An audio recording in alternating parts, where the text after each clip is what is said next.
So one more time, and we're going to explain. If individual bits of bread were not boiled, but joined to each other, but the means of honey or broth. So if, I guess when you add honey, so I mean maybe they don't look as much as bread any longer. Okay, that's the reason. If they look as pieces of bread, it's always hamotz, right? So no bread. Okay, so not boiled, but join the individual pieces with honey or broth. Okay, then if the bits are large as an olive, one should make the blessing hamotzi over them and birchas hamazon. Commentary. There is, even if one of them is large as olive, as explained previously. So I mean that's enough. You just start eating from that big one. That's it. If one is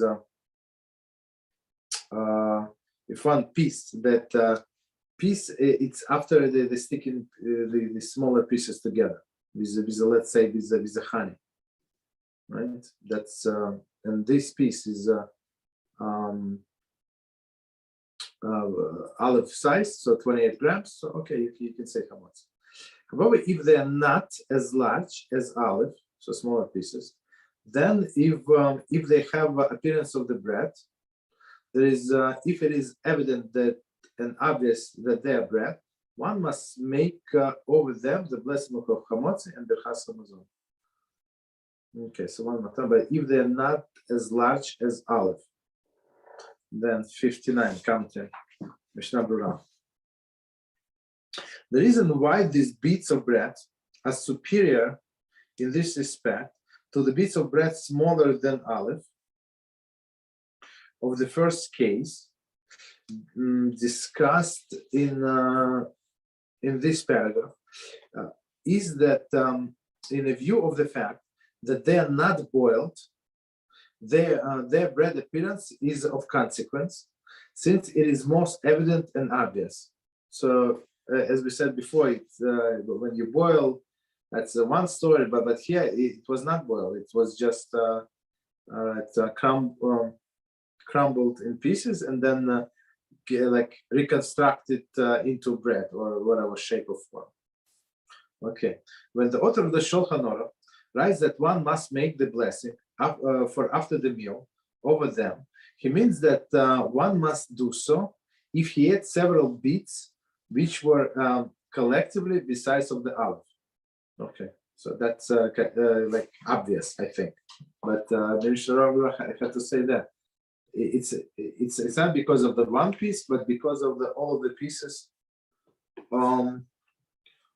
combined. That must be at least precise. If one crumble bread until it made it into the fine flour, interesting,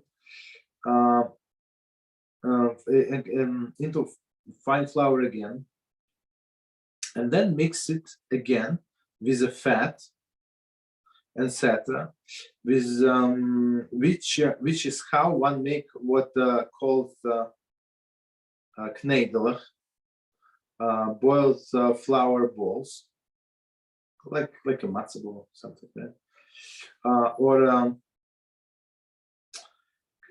it's in English spelling, Crumbles, fried flour cakes. In our language, there's Yiddish. See what Maggid Abraham writes about it. So basically, they take bread. I guess dry bread. I mean, they dry it first.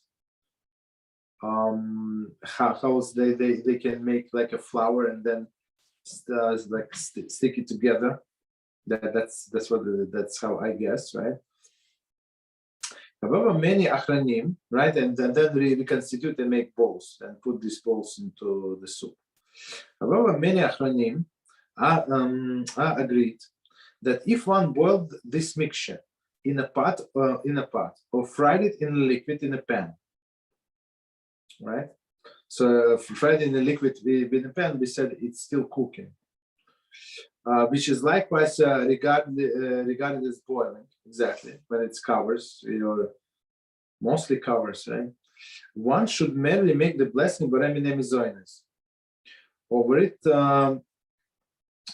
even if each cooked piece is large as aleph or more, and even if he intends to eat many pieces. This is the fact of the universal custom. And the other hand, before we go to the other hand, so basically, if he makes into flour, right, bread back into flour, finely minimize it, right, grind it somehow, right, and then he reconsider and make balls, right, with fat, with oil, I don't know, whatever they add to these balls, and they cook. So it's 100% mizonis. It's like we have pasta, right? We have spaghetti, all of these things that it's also made of flour, and the only way that they eat it is they're going to boil it. So same here, boil meaning cooking. Same is here. They do it for cooking. So it's mizonos. Even if it's huge, does not make any difference. Okay. In other cases where you say still on a cooked pieces, large piece of bread, you say chamotzi if it looks like bread, but here it does not look like bread. That's the difference. So continue with Mishneh Berurah. On the other hand, if one bakes the pieces, it is proper to eat them in the middle of the meal only, unless they have kneaded mostly with fat or honey. In which case it is clear that one must take blessing over them, as may be seen from what it is stated above in gloss to paragraph 7. If one kneaded them with water only and then bake them, they are ruled as proper bread. So okay, so let's try to understand this. That's a different situation. What Mishneh Berurah says.